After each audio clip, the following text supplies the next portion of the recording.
Hey everyone, Ashley here with some more stuff about advertising. Actually, today it's kind of more stuff about me. I figured I would tell you my story, how I got into advertising, how I became a creative director. Getting into advertising looks different for everyone. The path can change a lot. I didn't go to portfolio school, I kind of bounced around a lot of different roles. So I think hearing different paths and journeys like that can help other people figure out what might work for them. So let's get into it.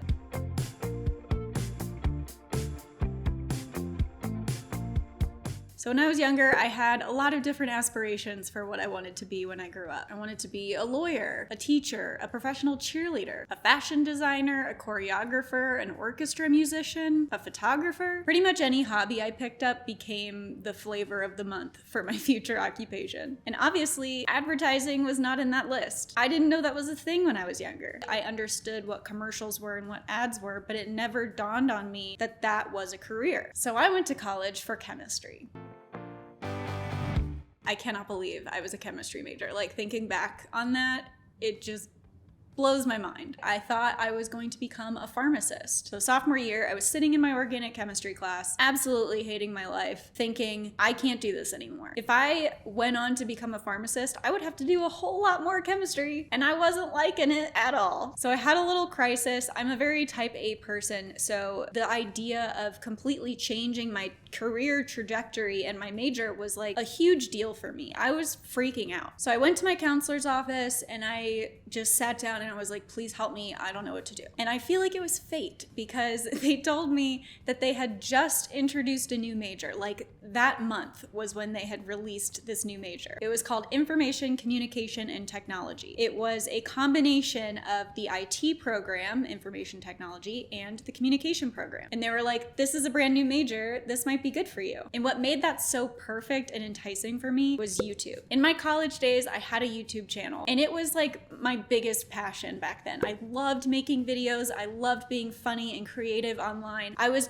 obsessed with social media, especially YouTube. So when they told me about this major, I was so excited. I looked through all of the courses and I was just like, how is this school? I cannot believe that I'm looking at these classes and I'm excited to take them, because before I was looking at all the chemistry stuff and dreading it. So that was like my biggest turning point, obviously, from chemistry to communications.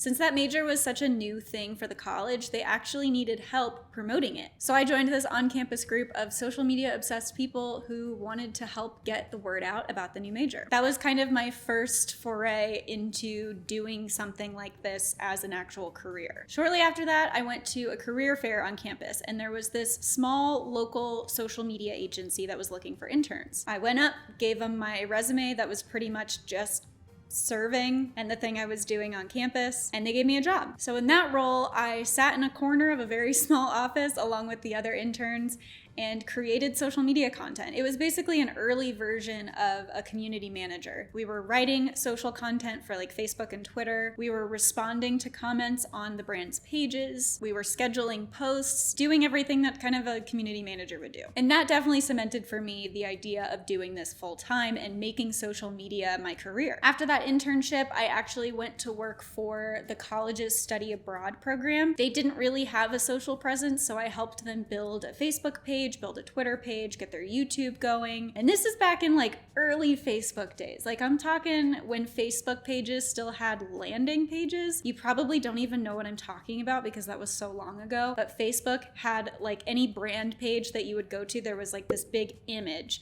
that was the first thing you would see. And it was a huge deal to make that super attention grabbing and cool to look at. And I had no design experience whatsoever, but I somehow made one. And the people at the study abroad program were like, awesome, love it, keep doing it. While all of this was happening, I was still making my YouTube content. It was still something that I absolutely loved doing, and I was growing a little bit of a following, so I kept it up in my free time. My college had an event where they brought some advertising people in to talk, and I went and listened, and I loved what one guy on the panel was saying. Just his perspective on social media was so unique and forward thinking, and I was just like, yes, this guy gets it. So I went to follow him on Twitter, and when he saw that I followed him, he checked out my profile and saw my YouTube channel, and he quickly messaged me and asked me if I wanted to come interview for a job. He was heading up the kind of digital and social department of what I think was the biggest agency in town. So I was like, hell yes, I want to come in. Got the job immediately. The role I got was called Junior Content Coordinator. Again, I was basically community manager for a couple different brands, writing content, coming up with ideas for future content, responding to people on all of the social pages, and I loved it. I was having so much fun. The other junior content coordinators that I worked with were just an awesome group of like a bunch of college students just having fun making social content. And then I got promoted.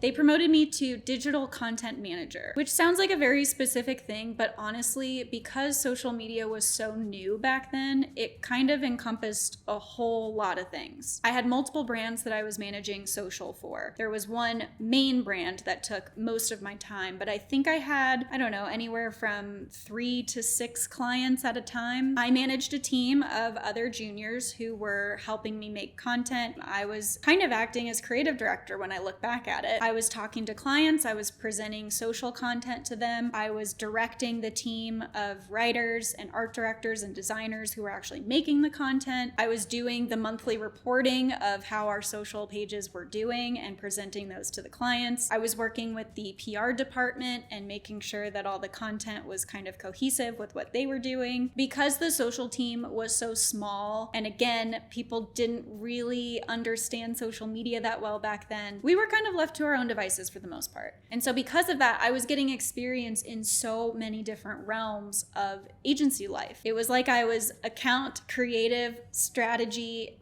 everything combined into one. And that agency is actually where I met my now husband. And after a while of working there, we both were just ready for a change. So we looked for any jobs and internships we could find, and both ended up getting internships out in Colorado.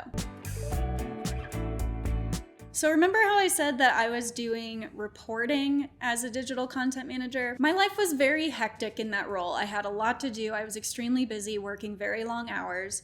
And for some reason, when I was doing the analytics and reporting, I was at my happiest. I think just doing kind of a somewhat mindless task of entering data into a spreadsheet calmed me down. And so in my brain, I was like, I could do analytics. So that's what I got an internship for, was analytics. Maybe a week into that internship, I realized numbers are not for me. Don't get me wrong. I love a good spreadsheet. I love left brain tasks like that, but I couldn't do it all the time. So honestly, I was feeling kind of frustrated and bored in that internship. I still did a good job. Like, I didn't half-ass anything at all. They actually wanted to hire me after that internship, but I of course said no because I didn't want to be an analyst. But during that internship, one of the art directors actually lost his copywriting intern partner because she had to leave the program. So he was on his own, and I was like, hey, would you mind if I helped you brainstorm a little bit? So he shared with me the briefs he was working on, and I started coming up with some ideas and wrote some headlines. And that's when I realized that's what I needed to be doing. So I worked with him as much as I could, but then I also hit up a copywriter friend of mine, and he helped me start doing spec work. If you're unfamiliar with spec work, that's basically just fake work that you do on your own. You're not actually being paid by a brand or a client to do it, just to put some work in your portfolio to show people what you can do. So I started making some spec work campaigns, filled my portfolio as much as I could with that spec work, with all the social stuff I had done in the past. Then I applied for a copywriting internship at a mid-sized agency. And even though I didn't have actual copywriting experience, like I had never had that role or that title before, the agency that I ended up working with took a chance on me because they liked my perspective and all of the different roles and things I had done in an agency setting. So I was a copywriting intern for a couple months, ended up getting hired after that internship, became a junior copywriter. I was at that agency for about 1.5 years, almost 2 years. After I felt like I was getting to a point where I had done what I could do at that agency and with those clients that we had, I decided it was time to look for something else. So I applied for a mid-level copywriter job at another local agency. And that agency is actually where I stayed for a long time, almost 6 years, which in the agency world is like 50 years. Jumping around a lot every year or so is very normal. So the fact that I stayed at this agency for almost 6 years is a big deal. And I stayed because I loved the people, I was doing awesome work, I was growing. It was just a great situation for me to be in, so I didn't feel the need to leave. So at that agency, I went from mid-level copywriter to ACD. I actually skipped senior, which is still crazy to me. When they told me I was getting promoted to ACD, I was like, wait, what about senior though?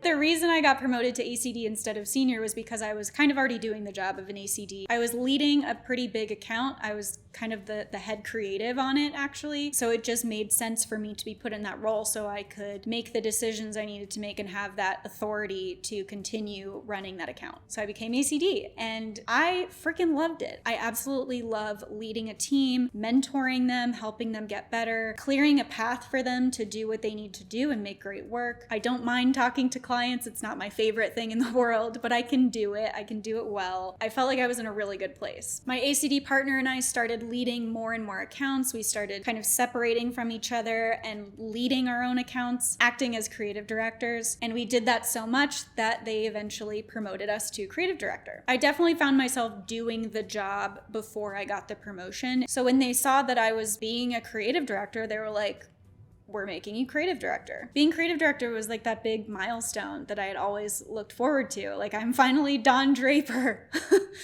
Minus all the sexism and drinking and cheating. And so I became a creative director.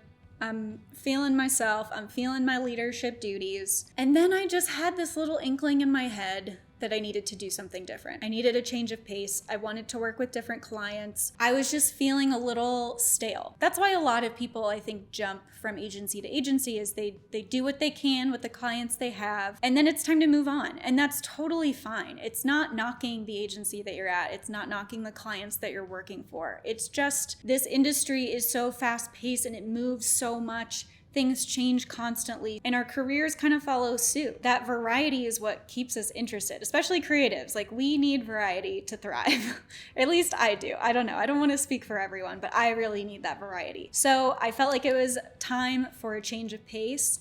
And I decided to leave the agency and go freelance. And now as a freelancer, I do a little bit of everything. Sometimes I act as creative director, sometimes I act as just a writer. I'm doing some consulting, it's kind of all different, which again, I love variety. It's working for me. So that's my journey. It was kind of all over the place, but I wanted to tell you that because, like I said, everyone's path into advertising is different. It doesn't have to look one way. You don't have to go to portfolio school. You can if you want to. You don't have to start in creative to be a creative. You can go all different directions. You can switch up departments. It's up to you. I really like that I jumped around and tried different things and have experience in different parts of the agency world, because now I understand where everyone else is coming from. I kind of understand their day-to-day roles and responsibilities enough to empathize with them and work well with them. I'm really proud of where I started to where I am now, and I think everything happens for a reason.